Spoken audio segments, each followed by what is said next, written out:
Hello viewers, আসসালামু আলাইকুম। আজকের ক্লাসে আবারও সকলকে স্বাগত। আজ আমরা 28তম বিসিএস প্রিলিমিনারি টেস্টের বাংলা বিষয়ের প্রশ্নগুলো নিয়ে আলোচনা করব। ভিডিওটিতে প্রায় প্রতিটি প্রশ্নে বেশ কিছু তথ্য যুক্ত করা হয়েছে, যা বিসিএস ও অন্যান্য পরীক্ষার জন্য খুবই গুরুত্বপূর্ণ। তাহলে শুরু করা যাক আজকের আলোচনা। প্রথম প্রশ্ন, চর্যাপদ আবিষ্কৃত হয় কোথা থেকে? অপশনগুলো হলো বাঁকুড়ার এক গৃহস্থের গোয়ালঘর থেকে, আরাকান রাজগ্রন্থাগার থেকে, নেপালের রাজগ্রন্থশালা থেকে, সুদূর চীন দেশ থেকে। সঠিক উত্তর নেপালের রাজগ্রন্থশালা থেকে। বাংলা সাহিত্যের প্রাচীন যুগের একমাত্র নিদর্শন চর্যাপদ। চর্যাপদ হল গানের সংকলন, যা রচনা করেন বৌদ্ধ সহজিয়াগণ। হরপ্রসাদ শাস্ত্রী 1907 সালে নেপালের রাজগ্রন্থশালা থেকে তথা নেপালের রয়্যাল লাইব্রেরি থেকে চর্যাপদ আবিষ্কার করেন। চর্যাপদের সাথে ডাকার্ণব ও দোহাকোষ নামে আরও দুটি বই এই গ্রন্থাগার হতে আবিষ্কৃত হয় এবং 1916 সালে সবগুলো বই একসাথে 1000 বছরের পুরানো বাংলা ভাষার বৌদ্ধ গান ও দোহা নামে প্রকাশিত হয়। পরের প্রশ্ন, মঙ্গল যুগের সর্বশেষ কবির নাম কি? অপশনগুলো হলো বিজয়গুপ্ত, ভারতচন্দ্র রায়গুণাকর, মুকুন্দরাম চক্রবর্তী, কানাহরি দত্ত। সঠিক উত্তর ভারতচন্দ্র রায়গুণাকর। ভারতচন্দ্র রায়গুণাকরের জীবনকাল 1712 থেকে 1760 সাল। তিনি 18 শতকের মঙ্গল কাব্য ধারার শ্রেষ্ঠ কবি। তাকে মধ্যযুগের শেষ বড় কবি বলা হয়। তিনি ছিলেন নবদ্বীপের রাজা কৃষ্ণচন্দ্রের সভাকবি। তার শ্রেষ্ঠ কীর্তি অন্নদামঙ্গল কাব্য। অন্নদামঙ্গল কাব্য রচনার জন্য মহারাজ কৃষ্ণচন্দ্র তাকে রায়গুণাকর উপাধি প্রদান করেন। পরের প্রশ্ন, বিদ্যাপতি কোথাকার কবি ছিলেন? অপশনগুলো হলো নবদ্বীপের, মিথিলার, বৃন্দাবনের, বর্ধমানের। সঠিক উত্তর মিথিলার। বিদ্যাপতি ছিলেন মিথিলার কবি। তার উপাধি ছিল কবি কণ্ঠহার, অভিনব জয়দেব, মিথিলার কোকিল। তিনি ব্রজবুলি ভাষায় পদ রচনা করেন। ব্রজবুলি হল হিন্দি, বাংলা ও প্রাকৃত ভাষার মিশ্রণ। পরের প্রশ্ন, শ্রীকৃষ্ণ কীর্তন কাব্যের বড়াই কী ধরনের চরিত্র? অপশনগুলো হলো শ্রী রাধার ননদিনী, শ্রী রাধার শাশুড়ি, রাধাকৃষ্ণের প্রেমের দূতী, জৈনেক গোপবালা। সঠিক উত্তর রাধাকৃষ্ণের প্রেমের দূতী। শ্রীকৃষ্ণ কীর্তন কাব্য সম্পর্কে আরও কিছু গুরুত্বপূর্ণ তথ্য হল মধ্যযুগের আদি কবি বড়ুচণ্ডী দাস শ্রীকৃষ্ণ কীর্তন কাব্য রচনা করেন। 1909 খ্রিস্টাব্দে বসন্তরঞ্জন রায় বিদ্যাবল্লভ পশ্চিমবঙ্গের বাঁকুড়া জেলার কাকিল্লা গ্রামের এক গৃহস্থ বাড়ির গোয়ালঘর থেকে পুঁথি আকারে এ কাব্যটি আবিষ্কার করেন। 1916 সালে বসন্তরঞ্জন রায়ের সম্পাদনায় গ্রন্থটি বঙ্গীয় সাহিত্য পরিষদ থেকে প্রকাশিত হয়। এই কাব্যে কবি বড়াই চরিত্রটি সৃষ্টি করেছেন রাধাকৃষ্ণের প্রেমের সংবাদ আদান প্রদানকারিণী হিসেবে। পরের প্রশ্ন, লোকসাহিত্য কাকে বলে? অপশনগুলো হলো গ্রামীণ নরনারীর প্রণয় সংবলিত উপাখ্যানকে, লোকসাধারণের কল্যাণে দেবতার স্তুতিমূলক রচনাকে, লোকের মুখে মুখে প্রচলিত কাহিনী, গান, ছড়া ইত্যাদিকে, গ্রামের অশিক্ষিত ও অখ্যাত লোকের সৃষ্ট রচনাকে। সঠিক উত্তর লোকের মুখে মুখে প্রচলিত কাহিনী, গান, ছড়া ইত্যাদিকে। লোকসাহিত্য হল জনসাধারণের মুখে মুখে প্রচলিত গাথা, কাহিনী, গান, ছড়া, প্রবাদ ইত্যাদি। মানব জীবনের সুখ দুঃখ, আনন্দ বেদনা, ইতিহাস ও সমাজচিত্র, অতীত সমাজের চিন্তাভাবনা, জীবনের বিচিত্র অভিজ্ঞতা ও ধ্যান ধারণা লোকসাহিত্যের বিষয়বস্তু হিসেবে চিহ্নিত হয়েছে। পরের প্রশ্ন, বাংলা সাহিত্যে কখন গদ্যের সূচনা হয়? অপশনগুলো হলো নবম শতকে, ত্রয়োদশ শতকে, ষোড়শ শতকে, 19 শতকে। সঠিক উত্তর 19 শতকে। আধুনিক যুগে বাংলা সাহিত্যে গদ্যরীতির প্রচলন ঘটে। গবেষকদের মতে 16 থেকে 18 শতক অবধি বাংলা গদ্যের নিদর্শন প্রধানত চিঠিপত্রে ও দলিল দস্তাবেজে আবদ্ধ ছিল। পাঠ্যপুস্তকের বাইরে সর্বপ্রথম বাংলা গদ্যরীতির ব্যবহার করেন রাজা রামমোহন রায়। তবে ঈশ্বরচন্দ্র বিদ্যাসাগর শিল্পসম্মত বাংলা গদ্যের জনক। পরের প্রশ্ন, বাংলা ভাষার প্রথম সাময়িক পত্র কোনটি? অপশনগুলো হলো দিগদর্শন, সংবাদ প্রভাকর, তত্ত্ববোধিনী, বঙ্গদর্শন। সঠিক উত্তর দিগদর্শন। বাংলা ভাষার প্রথম সাময়িক পত্র দিগদর্শন প্রকাশিত হয় 1818 সালে। এর সম্পাদক ছিলেন জন ক্লার্ক মার্শম্যান। পরের প্রশ্ন, ইয়ং বেঙ্গল কি? অপশনগুলো হলো বাংলা ভাষা শিক্ষার্থী ইংরেজি ভাবধারাপুষ্ট বাঙালি যুবক, একটি সাহিত্যিক গোষ্ঠীর নাম, একটি সাময়িক পত্রের নাম। সঠিক উত্তর ইংরেজি ভাবধারাপুষ্ট বাঙালি যুবক। ইয়ং বেঙ্গল সম্পর্কে আরও কিছু গুরুত্বপূর্ণ তথ্য হল, ইয়ং বেঙ্গল 19 শতকের বাংলার নবজাগরণ বা রেনেসাঁসের বার্তাবাহী পাশ্চাত্য শিক্ষা, সভ্যতা ও সংস্কৃতির আলোকে আলোকিত বাঙালি যুব সমাজ। এই দলের প্রায় সকলেই ছিলেন হিন্দু কলেজের ছাত্র এবং অধ্যাপক ডিরোজিওর শিষ্য।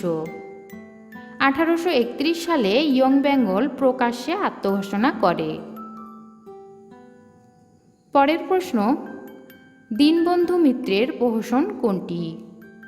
অপশনগুলো হলো বুড়ো শালিকের ঘাড়েরও, বিয়ে পাগলা বুড়া, কিঞ্চিত জলযোগ, কল্কি অবতার। সঠিক উত্তর বিয়ে পাগলা বুড়ো। দীনবন্ধু মিত্রের প্রহসনগুলো মনে রাখার কৌশল হলো, জামাই বাড়ি বিয়ে পাগলা বুড়োর সাথে মিত্র করে সধবার একাদশীতে উপস্থিত হলো, এবং মাইকেল মধুসূদনের প্রহসনগুলো হলো একেই কি বলে সভ্যতা, বুড়ো শালিকের ঘাড়েরও।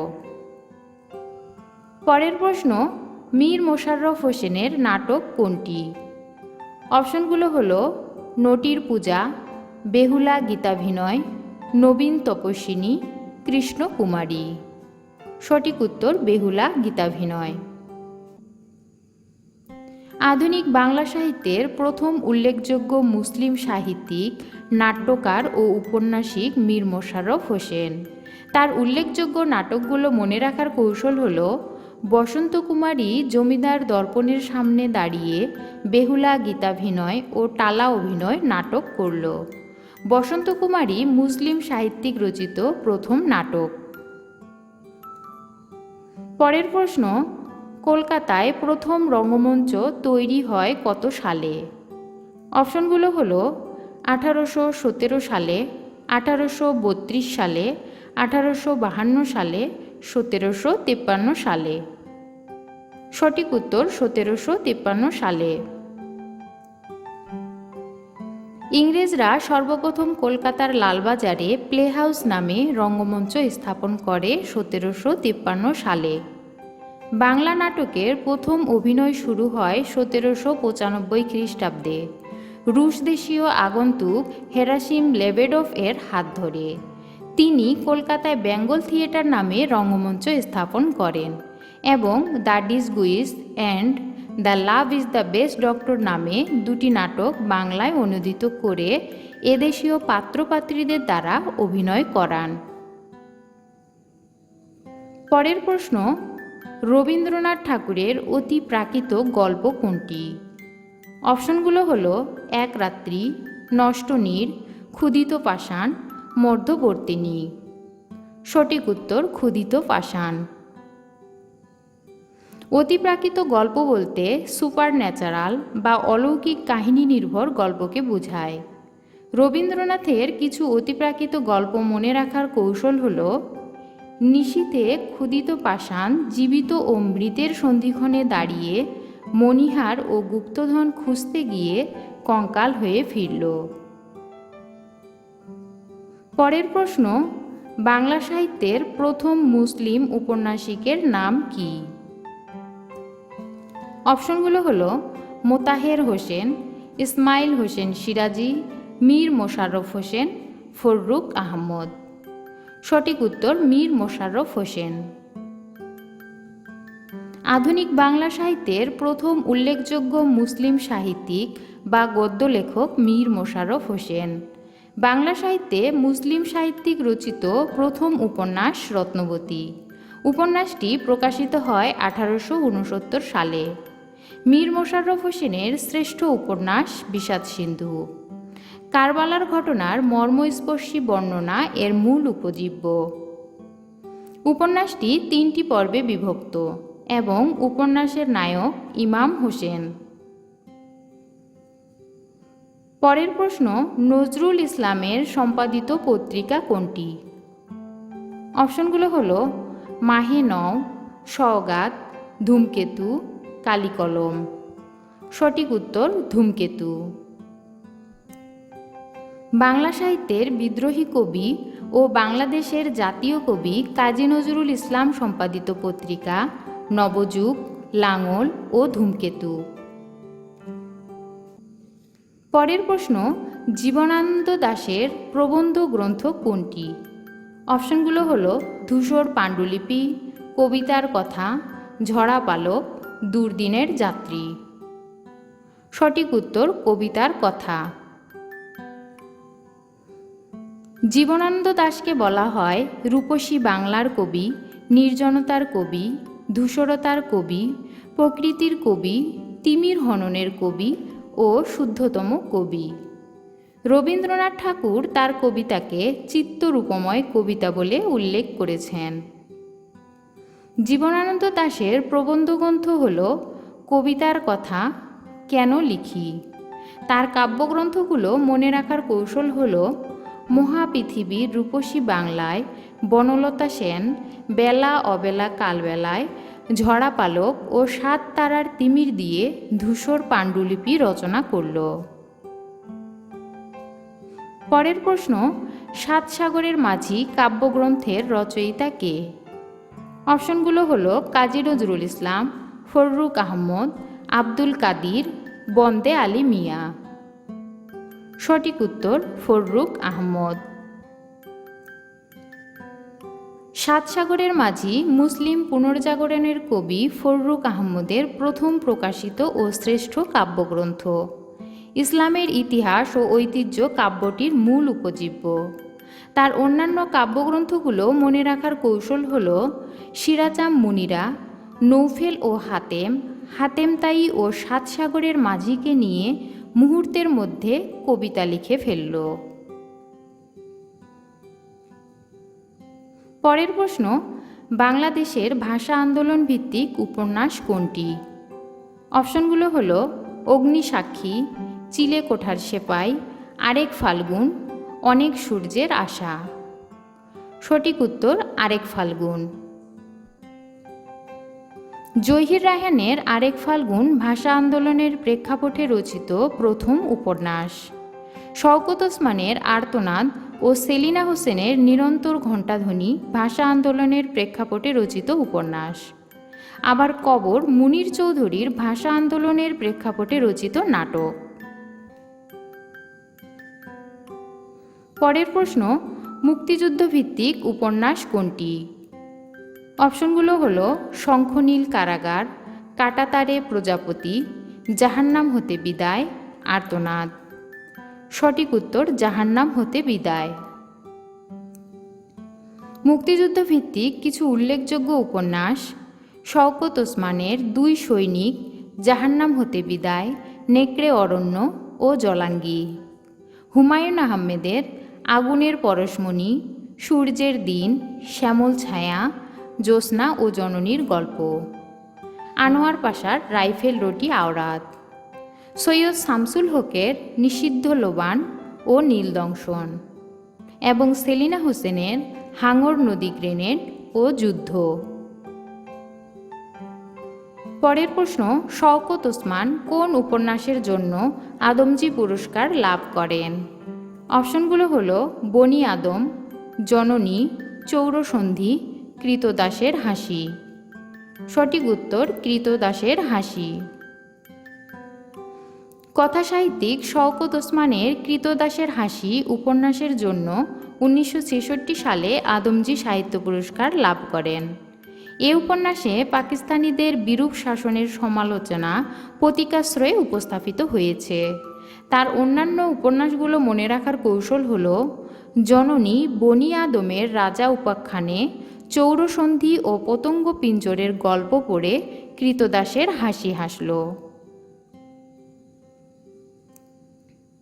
পরের প্রশ্ন, উপরোধ শব্দের অর্থ কী? অপশনগুলো হলো প্রতিরোধ, উপস্থাপন, অনুরোধ, উপযোগী। সঠিক উত্তর অনুরোধ। উপরোধ শব্দের অর্থ বিশেষ অনুরোধ, সুপারিশ, খাতির, যা অনুরোধে ঢেকি গেলা বাগধারার অনুরূপ। ভিডিওটি দেখার জন্য অনেক ধন্যবাদ। ভিডিওটি ভালো লাগলে চ্যানেলটিকে সাবস্ক্রাইব করুন, লাইক ও কমেন্টস করুন এবং বেশি বেশি শেয়ার করুন।